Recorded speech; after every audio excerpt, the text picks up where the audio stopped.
कहानी की शुरुआत एक ऐसी रहस्यमयी दुनिया से हुई जो धरती की सतह से हजारों किलोमीटर नीचे बसी हुई थी, जहां आसमान से लेकर पानी की गहराइयों तक खतरनाक जीवों का आतंक फैला हुआ था। यहीं हमें इस दुनिया का रक्षक किंग कॉन्ग दिखाई दिया, जो एक छोटे बंदर के साथ झील के किनारे पहुंचा था, लेकिन उसे जरा भी अंदाजा नहीं था कि वो एक पहले से बिछाए जाल में फंसने वाला है। छोटे बंदर ने अचानक महसूस कर लिया कि सामने झील के अंदर कोई बड़ा खतरा छुपा है। फिर भी उसने जानबूझकर कॉन्ग को पानी में उतरने के लिए उकसाया, लेकिन उसकी चालाकी कॉन्ग से छुप नहीं सकी। उसने बस आसपास की हवा को हल्के से सूंघा और तुरंत समझ गया कि आज उसे अच्छा शिकार मिलने वाला है। इसके बाद कॉन्ग बिना कुछ कहे सीधे झील में उतर गया और आराम से नहाने लगा। उधर छोटा बंदर घबरा गया कि कहीं उसकी चाल पकड़ी न जाए, इसलिए वह पानी पीने का नाटक करने लगा। तभी अचानक एक अजीब सा जीव तेज रफ्तार से उनकी तरफ बढ़ने लगा। नहाते वक्त कॉन्ग को भी खतरे का एहसास हो गया। उसने जैसे ही पीछे पलट कर देखा, तभी एक विशाल ड्रैगन अपना बड़ा मुंह खोलकर उस पर झपट पड़ा। ये देखकर छोटा बंदर समझ गया कि उसकी योजना सफल हो गई है और वह तुरंत किनारे की तरफ भागने लगा ताकि खुद को बचा सके। उधर कॉन्ग जमीन पर हर तरह की लड़ाई जीत चुका था, लेकिन पानी में इस तरह के दुश्मन का सामना पहली बार कर रहा था। कॉन्ग उसकी चाल को समझ ही रहा था कि अचानक ड्रैगन उसे खींचकर सीधे झील के अंदर ले गया, लेकिन उसे नहीं पता था कि गुस्से में कॉन्ग कितना खतरनाक हो जाता है। उधर छोटा बंदर यही सोच रहा था कि अब वह कॉन्ग से हमेशा के लिए बच गया है, लेकिन अगले ही पल किंग कॉन्ग का विशाल हथियार सीधे उसके सामने आ गिरा। छोटा बंदर कुछ समझ पाता उससे पहले ही कॉन्ग ने उस ड्रैगन का कटा हुआ सिर सीधे उसके सामने पटक दिया। ये देखकर छोटे बंदर को लगा कि अब कॉन्ग उसे बुरी तरह पीटेगा, लेकिन कॉन्ग ने कुछ नहीं किया, बल्कि उसने अपनी कुल्हाड़ी उठाकर उसे आगे बढ़ने का इशारा कर दिया। दरअसल बंदर नहीं जानता था कि किंग कॉन्ग अपने जैसे किसी को ढूंढने के लिए हजारों सालों से इस दुनिया में अकेला भटक रहा था। वह हर दिन भूखा रहता था और अक्सर यहाँ के खतरनाक भेड़िए उसे दौड़ा दौड़ा कर परेशान करते रहते थे। जब सैकड़ों भेड़िए उसके पीछे पड़ जाते, तब वह छलांग की मदद से किसी तरह बच निकलता। लेकिन इस बार भेड़ियों के झुंड ने उसका पीछा नहीं छोड़ा। वे लगातार उसे घेरने की कोशिश करते रहे। आखिरकार जब उसके सामने गहरी खाई आ गई और भागने का कोई रास्ता नहीं बचा, तब वह मजबूर होकर पलटा और लड़ने के लिए तैयार हो गया।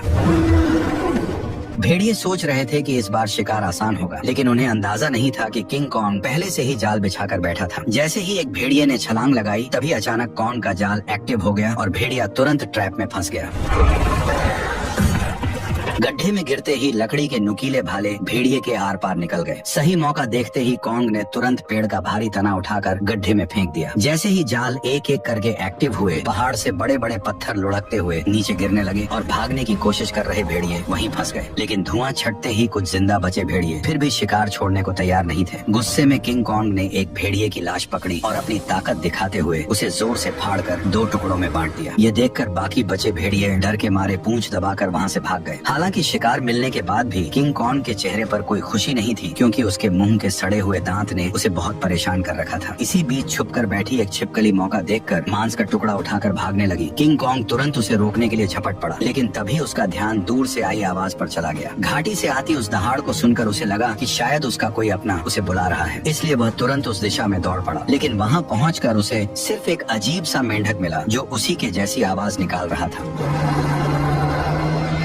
सालों तक भटकने के बाद भी वह अकेला था और यही खालीपन उसे भीतर से तोड़ रहा था। आखिरकार दांत की तकलीफ ने उसे इंसानों से मदद मांगने पर मजबूर कर दिया। वह ना चाहते हुए भी इंसानी दुनिया में दाखिल हो गया। वहाँ पहुँचते ही किंग कॉन्ग पहाड़ी पर गिर पड़ा और मदद का इंतजार करने लगा। तभी किस्मत से वैज्ञानिकों की नजर उस पर पड़ गई, लेकिन घबराहट में इंसानों ने सुरक्षा के लिए उसे भारी मात्रा में एनेस्थीसिया दे दिया, जिससे वह वहीं बेहोश हो गया। इसके बाद उन्होंने शहर के सबसे मशहूर डेंटिस्ट को बुलाया। डेंटिस्ट ने बिना एक पल गवाए उस सड़े हुए दांत को उखाड़ने के लिए मजबूत स्टील के तार को कसकर बांध दिया। इतने में ही कॉन्ग ने मुंह से सड़ी हुई बदबू छोड़ दी। सारी तैयारी पूरी होने के बाद जैसे ही स्पेसक्राफ्ट ने अचानक ऊपर उड़ान भरी, तभी एक झटके के साथ किंग कॉन्ग का विशाल दांत बाहर निकल आया। जब किंग कॉन्ग होश में आया तो उसने देखा कि उसका पुराना दांत अब एक मजबूत टाइटेनियम के दांत में बदल दिया गया है। इस नए दांत के साथ उसके अंदर जबरदस्त ताकत आ गई, जिससे उसे लगा कि अब वह किसी को भी हरा सकता है। लेकिन तभी लैब में अचानक किंग कॉन्ग की दुनिया से एक इमरजेंसी सिग्नल आया, जिसने सबको चौंका दिया। इस सिग्नल की सच्चाई जानने के लिए वैज्ञानिकों ने तुरंत एक रेस्क्यू टीम तैयार की और मिशन शुरू किया। उन्होंने किंग कॉन्ग के साथ उस पोर्टल में छलांग लगा दी जो सीधे कॉन्ग की दुनिया में जाता था। जैसे ही वे आगे बढ़े, उनका स्पेसक्राफ्ट तेज रफ्तार से नीचे की ओर खींचने लगा और कुछ ही पलों में वे उस रहस्यमयी दुनिया में दाखिल हो गए। घर पहुंचते ही कॉन्ग ने देखा कि उसका खाना चोरी हो चुका है। उसने तुरंत अपनी कुल्हाड़ी उठाई और सीधे चट्टान के ऊपर पहुंच गया। वहाँ उसने देखा कि गहरी दरार के अंदर से हल्की नीली रोशनी निकल रही थी, जिसने उसका ध्यान खींच लिया। सच जानने के लिए उसने बिना सोचे सीधे उस गहराई में छलांग लगा दी।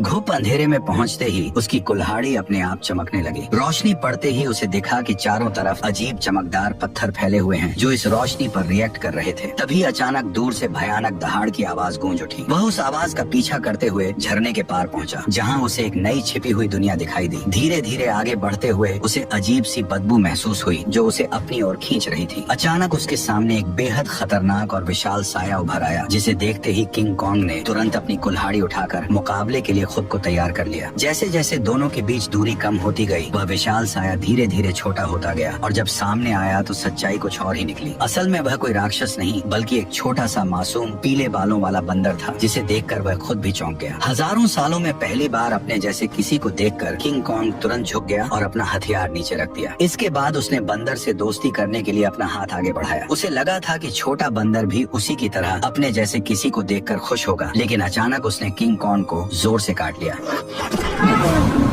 इतनी मुश्किल से अपने जैसे को ढूंढने के बाद किंग कॉन्ग उसे इतनी आसानी से जाने नहीं देना चाहता था, इसलिए वह बंदर के पीछे दौड़ पड़ा। लेकिन तभी अचानक उसके पीछे एक डरावना साया आ खड़ा हुआ, जिसे देखकर वह बुरी तरह चौंक गया, क्योंकि उसने आज तक अपने साइज का कोई गंजा गोरिल्ला नहीं देखा था। जैसे ही कॉन्ग उसकी ओर बढ़ने लगा, तभी अचानक दो लंबे हाथों वाले गोरिल्लाओं ने पीछे से आकर उसे जोर से जमीन पर गिरा दिया। गंजे के चेहरे की मुस्कुराहट देखकर साफ था कि वे लड़ाई के इरादे से ही आए थे, इसलिए किंग कॉन्ग ने भी अब उन्हें मारने का इरादा कर लिया। उसने तुरंत एक पत्थर उठाया और सीधे गोरिल्ला पर दे मारा। गुस्से में गंजा भी उस पर हमला करने दौड़ पड़ा, लेकिन कॉन्ग ने चालाकी से उसे भी मात दे दी। कुछ ही पलों में वह सबको जमीन पर गिराता चला गया, यहाँ तक कि गंजा कॉन्ग की कुल्हाड़ी को हाथ में लेकर भी कुछ नहीं कर पाया और चारों खाने चित हो गया। जैसे ही किंग कॉन्ग अपना हथियार उठाने बढ़ा, तभी छोटा पीला बंदर अचानक दौड़ कर आया और उसके चेहरे पर झपट कर हमला करने की कोशिश करने लगा। ये देखकर किंग कॉन्ग ने उसे भी पकड़ लिया और उसी को हथियार बनाकर बाकी गोरिल्लाओं की जमकर पिटाई कर दी। हालांकि वे जानते थे कि वे किंग कॉन्ग का सामना नहीं कर सकते, फिर भी वे बारी बारी से उस पर हमला करते रहे। इसी बीच एक बंदर गलती से खाई में गिर गया, लेकिन किंग कॉन्ग ने फुर्ती दिखाते हुए उसे तुरंत पकड़कर ऊपर खींच लिया। लेकिन एहसान मानने की बजाय उसने जमीन से चाकू उठाकर किंग कॉन्ग पर वार कर दिया। ये देखकर किंग कॉन्ग का गुस्सा भड़क गया और उसने एक जोरदार लात मारकर उसे फिर से गहरी खाई में फेंक दिया। ये हाल देखकर गंजा डर गया और तुरंत पीछे मुड़कर भागने लगा। किंग कॉन्ग ने पास पड़ा पत्थर उठाकर उसकी तरफ फेंका, जो सीधा जाकर उसके सिर में जा लगा। चोट लगने के बाद भी वह कुछ बड़बड़ाता हुआ बिना पीछे देखे वहाँ से भाग गया। तभी किंग कॉन्ग ने पेड़ों के बीच में छुपे उस बंदर को पकड़कर बाहर निकाल लिया और जोर से जमीन पर पटक दिया। इसके बाद उसने जमीन से गंजे का गिरा हुआ चाकू उठाया और छोटे बंदर को इशारा किया कि वो उसे गोरिल्ला के ठिकाने तक ले जाए। बेचारा छोटा बंदर मजबूरी में आगे आगे चलने लगा और किंग कॉन्ग उसके पीछे पीछे बढ़ता गया। जैसे जैसे वे अंदर की ओर बढ़ते गए, वैसे वैसे उन्हें वहाँ कई सारे खतरनाक जानवर दिखाई देने लगे, लेकिन इस शांत दिखने वाली जगह के अंदर हर कदम पर खतरा छुपा हुआ था। छोटा बंदर बचने के लिए चालाकी से उसे उस इलाके में ले गया जहाँ विशाल ड्रैगन रहता था, लेकिन उसे क्या पता था कि किंग कॉन्ग के सामने उसकी यह चाल ज्यादा देर टिकने वाली नहीं थी। अचानक एक विशाल ड्रैगन उसके सामने आ खड़ा हुआ, लेकिन कॉन्ग ने डरने की बजाय कुछ ही मिनटों में उसका काम तमाम कर दिया और फिर आराम से बैठकर उसे खाने लगा। ये देखकर छोटा बंदर भी उसके पास आना चाहता था, लेकिन डर के कारण हिम्मत नहीं जुटा पाया। किंग कॉन्ग ने उसकी हालत देखकर खुद ही मांस का टुकड़ा तोड़कर उसकी तरफ बढ़ा दिया। फिर भी छोटा बंदर उस पर भरोसा नहीं कर पा रहा था। ये देखकर किंग कॉन्ग गुस्सा हो गया और उसने मांस जमीन पर फेंक दिया, जैसे कह रहा हो खाना हो तो खा वरना भाड़ में जा। भूख से बेहाल बंदर तुरंत मांस खाने लगा और हर कौर के साथ उसका नजरिया भी बदलने लगा। उसे लगा कि किंग कॉन्ग उतना भी बुरा नहीं है जितना वह सोच रहा था। धीरे धीरे वह हिम्मत जुटाकर किंग कॉन्ग के पास आकर बैठ गया और दोनों शांत होकर एक साथ वक्त बिताने लगे। इस पल बिल्कुल ऐसा लग रहा था जैसे कोई पिता अपने बच्चे के साथ सुकून के पल बिता रहा हो, लेकिन उन्हें जरा भी अंदाजा नहीं था कि जैसे जैसे वे आगे बढ़ रहे थे, खतरा तेजी से उनकी ओर आता जा रहा था। जैसे ही वे और गहराई में पहुंचे, तभी किंग कॉन्ग ने आखिरकार अपने जैसे जीवों को देख लिया, लेकिन यह देखकर उसका दिल टूट गया कि वे सब बेहद बुरी हालत में जी रहे थे। वे सभी दिन भर मजदूरी करने को मजबूर थे और उनका जीवन किसी नरक से कम नहीं था। इसी दौरान एक बूढ़े बंदर से गलती से पत्थर गिर गया, जिससे गुस्सा होकर गोरिल्ला ने उसे बुरी तरह पीट दिया। ये देखकर किंग कॉन्ग खुद को रोक नहीं पाया और उसने जोर से अपनी कुल्हाड़ी जमीन पर मारकर उस बूढ़े बंदर को उठा लिया। तभी वहाँ मौजूद पहरेदार गुस्से में किंग कॉन्ग की तरफ दौड़ा और उसे दखल न देने की चेतावनी देने लगा, लेकिन अगले ही पल किंग कॉन्ग की हिम्मत ने बाकी बंदरों में उम्मीद जगा दी, लेकिन उसी वक्त भागा हुआ गंजा ये सब देख रहा था। उसने तुरंत जाकर यहाँ के राजा स्कार किंग को सब कुछ बता दिया। गोरिल्ला की बातें सुनते ही स्कार किंग का गुस्सा फूट पड़ा। जैसे ही वो अपने सिंहासन से उठा, रास्ते में आने वाले सभी बंदर उसके सामने झुकते चले गए, लेकिन किंग कॉन्ग बिना डरे वहीं खड़ा रहा। स्कार किंग ने ध्यान से उसे देखा और कॉन्ग के मुंह में लगे स्टील के दांत को देखकर वो हंस पड़ा, लेकिन अगले ही पल उसने अपना गुस्सा निकालने के लिए एक बंदर को लात मारकर धधकते लावा में फेंक दिया। ये देखकर किंग कॉन्ग का गुस्सा अपने चरम पर पहुंच गया। अपनी ताकत दिखाने के लिए स्कार किंग ने अपने कंधे से हथियार निकाला और किंग कॉन्ग को सबक सिखाने के लिए खुद को तैयार कर लिया। किंग कॉन्ग ने भी तुरंत अपनी कुल्हाड़ी उठा ली और दोनों के बीच भयंकर लड़ाई शुरू हो गई। लंबे हथियार का फायदा उठाते हुए उसने अचानक हमला कर दिया और किंग कॉन्ग एक पल के लिए भी संभल नहीं पाया। स्कार किंग ने हथियार पर लगे क्रिस्टल की मदद से कॉन्ग पर कई सारे वार कर दिए। गुस्से में आकर कॉन्ग उस पर टूट पड़ा। ताकत के मामले में वह किंग कॉन्ग के सामने टिक नहीं सकता था, इसलिए वो कॉन्ग से दूरी बनाकर लगातार वार करने लगा और किंग कॉन्ग धीरे धीरे पीछे हटने पर मजबूर हो गया। इसी बीच किंग कॉन्ग की कुल्हाड़ी भी उसके हाथ से छूटकर जमीन पर गिर गई। मौका पाकर उसने अपने हथियार से किंग कॉन्ग का गला जकड़ लिया और उसे काबू में करने की कोशिश करने लगा। स्कार किंग को लगा कि अब उसने लड़ाई जीत ली है, लेकिन किंग कॉन्ग ने पूरी ताकत लगाकर उसे उठाया और जोर से जमीन पर पटक दिया। किंग कॉन्ग ने कुछ ही देर में उसे चित कर दिया। तभी स्कार किंग ने तय किया कि वह उसे उसकी असली ताकत दिखाकर ही मानेगा। जैसे ही उसके हथियार में लगा पत्थर चमकने लगा, तभी अचानक गोरिल्लाओं ने पत्थर गिराकर लावा का रास्ता रोक दिया। ठीक उसी पल गुफा में छिपे खौफनाक राक्षस की आंखें दिखाई देने लगी। तपती जमीन अचानक बर्फ बन गई और बाहर निकला वही विशाल जीव टाइटन शीमो, जिसने कभी पूरी दुनिया को बर्फ में जकड़ लिया था। स्कार किंग ने तुरंत उसे कॉन्ग पर हमले का हुक्म दिया, लेकिन शीमो इस हुक्म से खुश नहीं दिख रहा था। जैसे ही उस पर दबाव बढ़ाया गया, वह दर्द से तड़प उठा और मजबूरी में उसने हमला कर दिया। किंग कॉन्ग ने फुर्ती दिखाते हुए तुरंत छलांग लगाई और पहले वार से खुद को बचा लिया। इसके बाद उसने अपनी कुल्हाड़ी सामने रखकर खुद को संभालने की कोशिश की, लेकिन शीमो की ताकत के सामने उसकी सारी कोशिशें कमजोर पड़ने लगी। देखते ही देखते उसका हाथ जमने लगा और बर्फ में बदलता चला गया। इस अचानक हुए हमले से उसका दाहिना हाथ बुरी तरह घायल हो गया और वह कमजोर पड़ने लगा। मौका देखकर स्कार किंग ने तुरंत उसे खत्म करने का आदेश दे दिया। जैसे ही अगला हमला होने वाला था, तभी पीछे से छोटा बंदर सुरंग की ओर इशारा कर उसे तुरंत भागने को कहने लगा। उसी समय शीमो ने मजबूरी में फिर से हमला कर दिया। ये देखकर किंग कॉन्ग तुरंत मुड़ा और तेजी से सुरंग के अंदर घुस गया,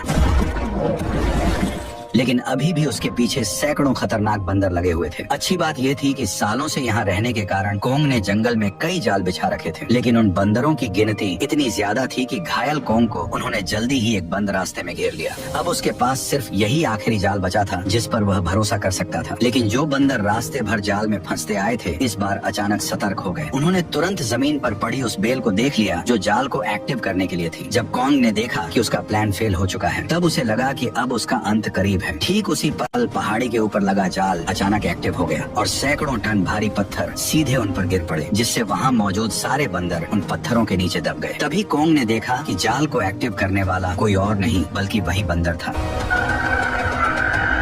अब कॉन्ग बुरी तरह घायल था और लड़ने की हालत में नहीं था, इसलिए वह छोटे बंदर के सहारे इंसानों के पास लौटने लगा। लेकिन उसे अंदाजा नहीं था कि अभी भी एक बंदर जिंदा बच गया है। उधर कॉन्ग के साथ आए वैज्ञानिकों ने देखा कि उनका बेस पूरी तरह तबाह हो चुका है। तभी उनकी नजर चट्टान के ऊपर बने एक विशाल हाथ के निशान पर पड़ी, जिससे उन्होंने अंदाजा लगाया कि इस दुनिया में कॉन्ग जैसे और भी विशाल जीव मौजूद हैं। जल्द ही वे जंगल की गहराई में पहुंच गए, जहां उन्हें एक छुपा हुआ यंत्र दिखाई दिया। जैसे ही लड़की ने उसे दबाया, उसी पल कई जगहों से पानी बहकर नीचे आने लगा। वह पानी मिलकर एक तेज धारा बन गई और जंगल के अंदर की ओर बहने लगी। वैज्ञानिक उसका पीछा करते करते एक रहस्यमयी जादुई दीवार के सामने पहुंच गए, जिसने जंगल के अंदर एक अदृश्य जगह को छुपा रखा था। जैसे ही उन्होंने उस दीवार को छुआ, तभी उसमें नीली चमक दौड़ पड़ी। ये देखकर उन्होंने तुरंत दीवार के अंदर एक छेद कर दिया और तभी उनके सामने एक ऐसा नजारा आया जिसे देखकर उनकी आंखें खुली की खुली रह गईं। दीवार के पीछे एक ऐसी सुंदर और रहस्यमयी दुनिया मौजूद थी जिसे आज तक न किसी ने देखा था और न ही उसके बारे में सुना था। जैसे ही वैज्ञानिकों ने इस दुनिया में कदम रखा, तभी अचानक उन्हें उस दुनिया के जनजातीय लोगों ने घेर लिया। ये लोग इंसानों जैसे दिखते थे, लेकिन उनकी वेशभूषा किसी नॉर्मल इंसान से बिल्कुल अलग थी। वे लोग वैज्ञानिकों को नुकसान पहुंचाए बिना सीधे अपने कबीले के पास ले गए। वहां पहुंचकर उन्हें पता चला कि यह लोग हजारों सालों से धरती के नीचे रह रहे हैं और उस पोर्टल की रक्षा कर रहे हैं जो ऊपर की दुनिया से सीधे जुड़ा हुआ है। स्कार किंग सालों से इसी जगह की खोज में लगा था ताकि वो इस पोर्टल की मदद से इंसानी दुनिया पर कब्जा कर सके। ठीक उसी समय इंसानों की गंध को सूंघते हुए किंग किंग कॉन्ग वैज्ञानिकों तक पहुंच गया, लेकिन अदृश्य दीवार की वजह से वो भीतर की दुनिया को देख नहीं सका। इसलिए कबीले के लोगों ने उस जादुई दीवार में एक दरार बना दी, जिससे कॉन्ग आसानी से अंदर घुस गया और सीधे इंसानों के बीच पहुंच गया। लेकिन उन्हें नहीं पता था कि यह सब पीछा कर रहे बंदर ने देख लिया था। जैसे ही किंग कॉन्ग इंसानों के सामने पहुंचा, तभी वह कमजोर पड़ गया और सीधे जमीन पर गिर पड़ा। वैज्ञानिकों ने देखा कि कॉन्ग का हाथ बुरी तरह घायल है और अब वो कुछ भी करने की हालत में नहीं है। ये देखकर डॉक्टर ने तुरंत फैसला किया कि कॉन्ग के हाथ को पूरी तरह बदलना पड़ेगा। उसे तुरंत मैकेनिक आर्म का आइडिया आया। ये वही सुपर मैकेनिकल आर्म था जिसे इंसानों ने पहले कॉन्ग को और ताकतवर बनाने के लिए डिजाइन किया था। अच्छी बात यह थी कि यह गैजेट अभी भी तबाह हो चुके बेस के नीचे बने अंडरग्राउंड मैकेनिकल स्टोर में सुरक्षित रखा हुआ था। जल्द ही डॉक्टर उसे वहाँ से निकाल लाया और उसे सीधे कॉन्ग के शरीर के ऊपर लाकर छोड़ दिया, और तभी वह मशीन खुद ब खुद कॉन्ग के जख्मी हिस्से को पहचान कर जुड़ने लगी।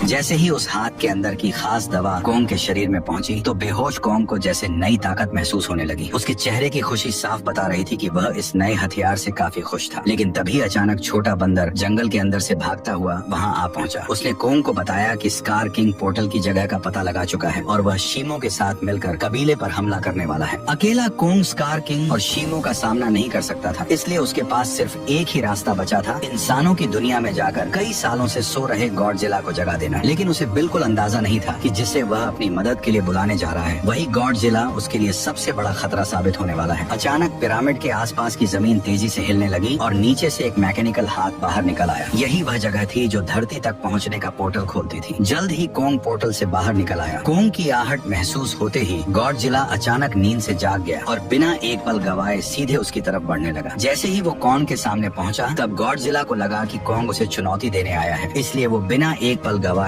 पूरी रफ्तार से उस पर टूट पड़ा। उसकी आंखों में भरा गुस्सा साफ बता रहा था कि वह कॉन्ग को जिंदा छोड़ने वाला नहीं है। तेजी से अपनी ओर बढ़ते गॉडजिला को देखकर कॉन्ग ने हाथ उठाकर उसे समझाने की कोशिश की, पर गॉडजिला अब किसी भी बात को सुनने वाला नहीं था। उसने सीधे टक्कर मारकर कॉन्ग को सैकड़ों मीटर दूर फेंक दिया।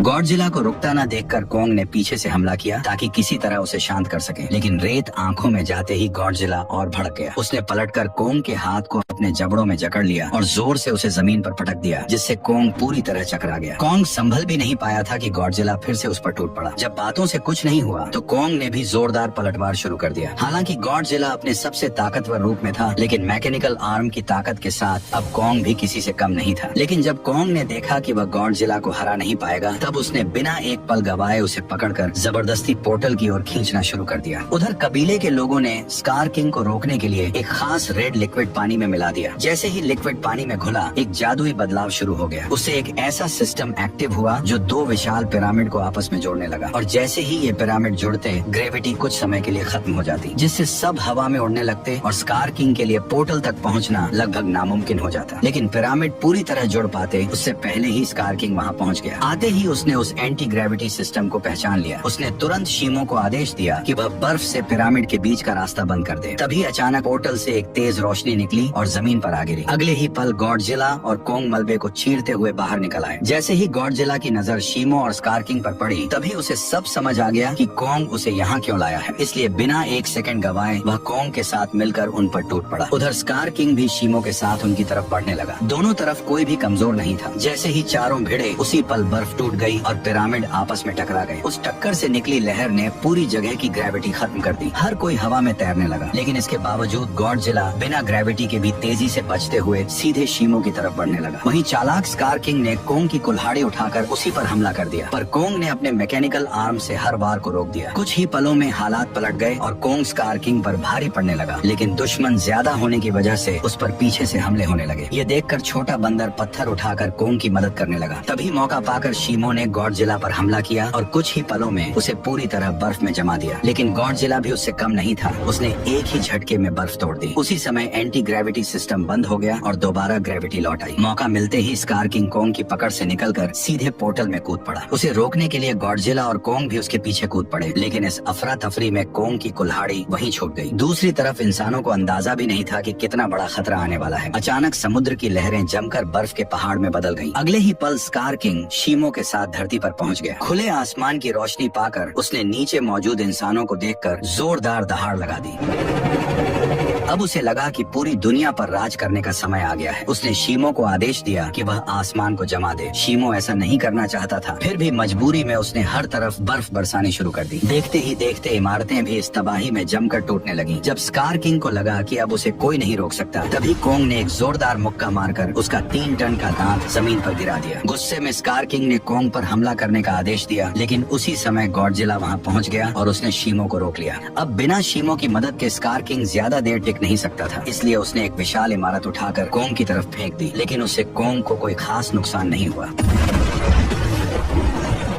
तभी अचानक शीमो पीछे से आकर कोंग के मैकेनिकल आर्म पर झपट पड़ा। शीमो ने फिर से कोंग का हाथ जमाना शुरू कर दिया। ये देखकर स्कार किंग को लगा कि अब उसकी जीत पक्की है, लेकिन उसने पीछे खड़े गुस्से से भरे गॉडजिला को नजरअंदाज कर दिया। गॉडजिला ने तुरंत अपनी पूरी ताकत जगाई और उसका शरीर बैंगनी रोशनी से चमक उठा। अगले ही पल उसने सीधे स्कार किंग पर जोरदार हमला कर दिया, लेकिन स्कार किंग घबराकर किसी तरह बच निकला। उसने अपने हथियार से पलटवार करने की कोशिश की, लेकिन गॉडजिला ने उसे पकड़ लिया और एक ही झटके में 2 हिस्सों में तोड़कर कर दिया, जिससे शीमो को कंट्रोल करने वाला क्रिस्टल नीचे गिर पड़ा। स्कार किंग उसे उठाने के लिए झपटा, लेकिन गॉडजिला ने उसे कोई मौका नहीं दिया। अब सब कुछ उस क्रिस्टल पर टिका था। जिसके हाथ में भी क्रिस्टल आता, वही इस लड़ाई को जीत पाता। उसी अहम पल में छोटे बंदर की नजर कोंग की छोड़ी हुई कुल्हाड़ी पर पड़ी। वह तुरंत छलांग लगाकर नीचे उतरा और कुल्हाड़ी उठाकर इंसानों की दुनिया में पहुंच गया। जैसे ही उसकी नजर जमीन पर पड़े उस क्रिस्टल पर पड़ी, तभी उसने बिना देर किए कुल्हाड़ी के एक वार से उसे चकनाचूर कर दिया। क्रिस्टल टूटते ही शीमो पूरी तरह आजाद हो गया। गुस्से में भरा स्कार किंग छोटे बंदर को पकड़कर मारने ही वाला था, लेकिन कोंग बीच में आकर उस पर टूट पड़ा और कुछ ही मुक्कों में स्कार किंग को चित कर दिया। अब बिना उस क्रिस्टल के स्कार किंग कमजोर पड़ चुका था। उधर आजाद हुआ शीमो गॉडजिला की तरफ देखने लगा, मानो किसी इशारे का इंतजार कर रहा हो। और फिर हजारों साल बाद उसने वही किया जो वह हमेशा से करना चाहता था। एक ही पल में उसने स्कार किंग को बर्फ की मूर्ति में बदल दिया। अगले ही पल कोंग ने उसे हवा में उछालकर पूरी ताकत से जमीन पर पटक दिया और उसके शरीर को वहीं चकनाचूर कर दिया।